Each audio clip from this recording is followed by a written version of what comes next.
Now, bear in mind, it's difficult to read about people in long robes that give long prayers being spoken poorly of. I will hope to do better than those scribes. But today, good people, friends, and neighbors, today we are going to talk about money. Yes, we're going to talk about money. Now, money can be a touchy subject. I know it, even with the person that you love the most. A recent survey of 1,000 American adults conducted by the American Institute of CPAs found that money is the most common reason that married people fight, more so than children or chores or work or friends. Couples fight about who makes money, who spends it, who saves it, and who doesn't. But according to researchers, the main reason that so many couples fight about money is because they don't talk about money. So today we're going to talk about money. Now, it's been brought to my attention that some of you don't like to talk about money. There are probably a lot of reasons for that. Some people consider it rude or intrusive to talk about money. Money is a private matter, and what we do with it is no one's business but our own. For some, it's a security issue. You shouldn't talk to people about money and how much you have, because someone might decide to take it from you. And for some of us, when people start talking about money, we tend to get suspicious because we're pretty sure that that person is just about to hit us up for some. Nowhere is that suspicion more prevalent than in the church. As soon as the minister starts talking about money, people start getting tense, waiting for the sales pitch, the guilt trip, the sermon on giving all that you have to the church. I fear that some of you are beginning to feel that anxiety right now. But there's a good reason for the mistrust and suspicion, especially where the church is involved. Preachers and church folks are often seen as above reproach, seen as trustworthy by virtue of their representing God. And that's inspired countless charlatans and shady characters to abuse their position and assumed trustworthiness to bilk their congregations out of untold millions of dollars. Many of you will remember the televangelist some years ago who pleaded with his viewers, saying that if they did not send him $8 million, God would call him home. True story. You might also remember a wildly popular faith healer from several years ago who was well known for calling out the names of people in his congregation and describing their ills and their ailments, even though he'd never met them, and then healing them in dramatic fashion. He claimed to be hearing the voice of God, but what he was really hearing was the voice of a production assistant talking to him through a walkie-talkie and a tiny earpiece, reading those names and ailments and other private things from the cards that congregants had filled out while they were waiting in line to get into the church. A skeptical investigator attended one of his services and listened in with a receiver of his own, and what he found was that apparently God's voice can be heard at 39.17 megahertz. You might remember the minister, that's a true story, by the way. You might remember the minister who developed quite a following and was reasonably famous and got very rich, claiming to be a reformed satanic priest. Turns out he was not. Or the minister who used airplanes owned by his tax-exempt humanitarian organization, and which he told his congregation were being used to ferry relief supplies to war-torn Rwanda, to instead ship mining equipment from the United States to his personal diamond mines in Zaire. True story. So if you don't trust ministers when they talk to you about money, I understand. But our mistrust of those who speak to us of our money and what we do with it does not exempt us from the need to talk about our money and what we do with it. In the Gospels, Jesus Christ talks about money and what we do with our money more than any other topic. Repeatedly, Jesus addresses money and the love of money and reminds his listeners that money is not the most important thing to their own personal well-being. He tells a rich young man to sell all that he owns and give the money to the poor and follow him. He tells the story of a wealthy man whose harvest exceeds expectations, yet rather than share it, he tears down his barns to build bigger barns to keep it all for himself. He teaches that you cannot serve two masters, money and God, because you'll hate the one and love the other. He teaches that it's easier for a camel to go through the eye of a needle than for a rich man to enter the kingdom of God. He teaches blessed are the poor and woe to those who are rich, and so on, so on. it can be very uncomfortable to read and hear Jesus' words in the Gospels about money and consider how they may apply to us. In this morning's New Testament passage, Jesus speaks critically of the scribes who love long robes and notoriety and choice seats at banquets. They give long prayers to attract attention to themselves, and perhaps most damning of all, Jesus says they devour widows' houses. Now, those long robes were a sign of power and leisure.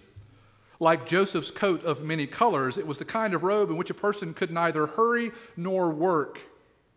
The scribes also liked to be greeted with honor and with respect. They liked to be called rabbi, which means my great one. And they liked the most important seats at banquets. You see, at a banquet, the most important guest was always seated to the right of the host. The second most important guest would have been seated to the left, and so on, alternating right and left all the way around the table. It was easy to tell who was the most important and where you stood in the pecking order based on where you were seated at the table. But the most serious charge Jesus levels against these learned holy men was that they devoured widows' houses.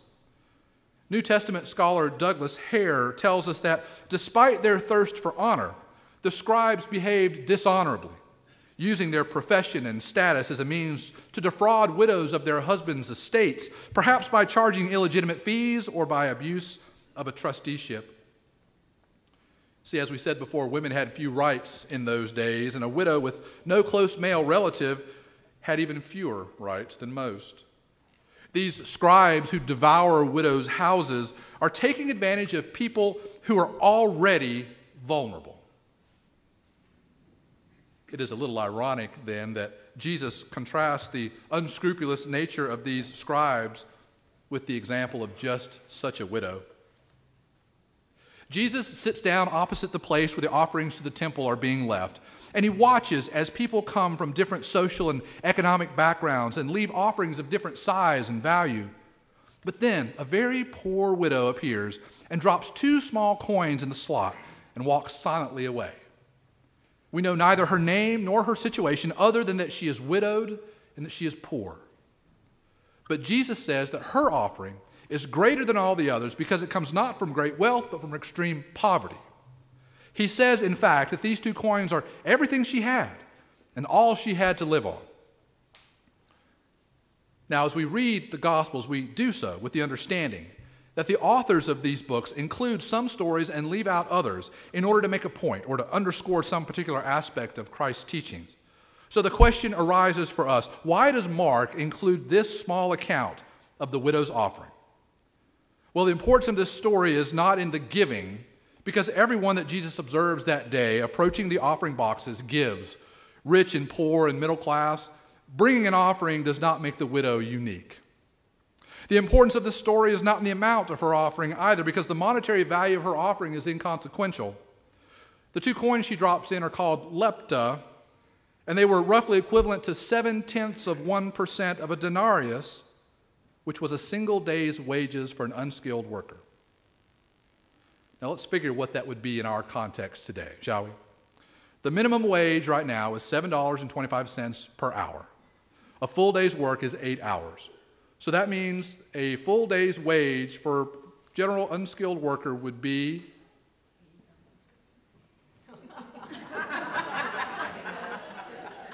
okay, we're not math wizards. I'm hearing 60, 58.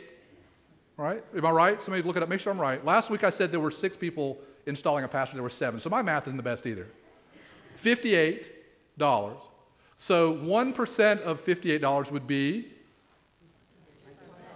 58 cents. Well done. Okay, the scholars are in the choir, got it. Or maybe just the loud people are in the choir. I don't know. Maybe that's what it is. Okay, so 1% of 58 is 58 cents. So then 0.7% would be, okay, 40.6 cents. So we'll round up to 41. We'll give her benefit of that. So in our modern terms, that little offering she put in would have been about 41 cents. Now you can't do much with 41 cents. $1 million, $1,000, even $100. You can buy food for the hungry. You can buy housing for the homeless. You can buy medicine for the sick. You can buy clean water for those who don't have any. But with 41 cents, you'd be hard-pressed to buy a cup of coffee anymore. So her gift was not the point of the story because what she gave wasn't really that much. And the point is not to lift her up as an example because she gave all that she had. See, Jesus has spent the preceding verses, you might remember, criticizing the scribes and the Pharisees and the religious authorities for being hypocrites and taking and enjoying the spoils of power and wealth without fulfilling the call of ministry and cheating widows out of all that they have. It's unlikely then that Jesus would encourage or approve of a widow giving every last penny she had to these same crooked scribes, leaving herself destitute in the process. No, the story is not about who or what or how much. The story is about the woman's attitude toward giving. That even when she had nothing to give, she still gave because giving was that important to her. What's important to you? If you made a list right now of the things that are most important to you, what would be on it? Making sure your mortgage or your rent gets paid? Certainly. If you're a student, making sure that tuition gets paid or the books get bought? Yes. Maybe making sure your Buckeye Club dues are paid. My hunch is that the list would change if our circumstances changed. When we are warm and safe in our homes with plenty to eat and a bed in which to sleep, finding or securing those things is not as much of a priority. But for those who do not have them, finding food and shelter and warmth are priority one. When we have plenty, maybe sharing a little with those who do not have enough is a high priority. But if we found ourselves amongst the poorest of the poor, with little on which to survive, struggling just to live day to day as so many of our brothers and sisters do, I doubt that sharing what little we have with others would be a top priority. But for this widow, it was. And that's the point of the story. That sharing what God has given her with others is so important to her that she cannot keep herself from doing it, even when doing so leaves her penniless. When I was a senior at the University of South Carolina, my roommate was a kid from New Mexico named Chris Kefalos. We were typical poor college students. We didn't have a lot except what our parents gave us. On one cold, gray January day, Kef, as we called him, was walking home to our dorm room with his lunch. He was on the meal plan, so he could only afford what the meal plan provided, which on that day was a small personal pan pizza, like the ones you get at Pizza Hut, just the little one. As he walked, a man approached him, who by Kef's reckoning was most likely poor and homeless. The man was kind and asked if there was anything that Kef could do to help him get something to eat. All he had was that little pizza. So he opened the box, and he took out one of those 4 tiny slices, and he handed it to the man, who thanked him and walked away. Kef told me at the time that he felt bad that he couldn't do more, that he didn't have more to share. But as the man walked away, my friend Kef noticed that the stranger did not eat that small piece of pizza. Rather, he walked across the street to another man who also appeared to be homeless and hungry, and he tore that small gift of food in half and shared it with him. Kef had so very little to give. But when the opportunity came to share what he did have, he could not imagine doing anything else. And the man with whom Kef shared his meager lunch, who had so very little himself, could only give what he did have to someone else that needed it. What role does giving have in our own lives? Is it a top priority, or is it an afterthought? Is it something we only do when we have enough to give? Or is it so important that we can't think of living without giving? I was poking around on Reddit.com this week, and I found a screen capture of a text message from a proud father. Now, if you don't know what Reddit.com is, or a screen capture, or a text message, ask your children or your grandchildren. It said this. It was from one man to another, and it said, I give my son 55 cents every day to buy milk for his lunch. It's been brought to my attention that since Sandy, Hurricane Sandy, he has been donating his milk money to the victims. When I asked him about it, his response was this: I know it's not a lot, Dad, but it's all I have to give them. I don't need my milk. They can use it. The compassion of children is an unbelievable thing. What a neat message. Why are children so compassionate, do you think? Because they've not yet become cynical. They have not yet learned mistrust. Children are hopeful and willing to believe that if they share, God can make something wonderful come from it. As adults, we grow wise. We get smart. And in the process, we lose some of our innocence. And with it, the faith that God can do wondrous things in spite of those who would con us or abuse our generosity or just waste our offerings. The talk of money is especially important now as we find ourselves in the midst of stewardship season. In a few weeks, we will be making some decisions about the budget of Overbrook Presbyterian Church for the coming year. We'll be making decisions about what commitments we can make and keep over those next 12 months in which we simply can't afford. Your stewardship committee and your session and the leadership of your church is asking you to pledge and to commit to giving to support your church. And that's something that I believe that we all should do. I know that for some, the talk of money is uncomfortable. For some, stewardship is a dirty word. For some, money's your own business. But this is a season in which we consider how we will support the work and ministry of this church in the months and years ahead. So often we see the church as something outside of ourselves, as a place out there where we go and where we visit, something that we go, or a place where we go to consume the services that are provided there. But the church is us. The church is you and I coming together at God's gracious invitation to love and serve God by loving and serving God's people. We contribute to the work of the church with our time and with our treasure, not because we have to, but because doing so is a primary way that we respond to God's grace and mercy and steadfast love with our lives every day.